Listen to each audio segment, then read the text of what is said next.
The District Election Officer B.S. Solia held a meeting with the representatives of political parties and handed over the copies of the final electoral rolls of all the 4 assembly constituencies, Nartiang, Jawai, Raliang and Mukayao. Discussions were also held about the model code of conduct and its provisions.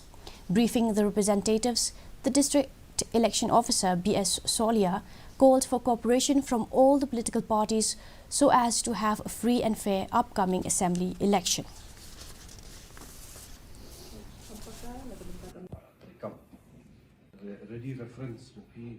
I training halorga elections nomor tang kanuhi yang sa yosno bakan the Election Commission of India yang sa announce no eka elections haga state joni di kumka instruction hin ke benyo naga Election Commission of India dan kam rupan ai ka training chiki political parties halorga model code of conduct halorga paid news halorga expenditure monitoring bat kontak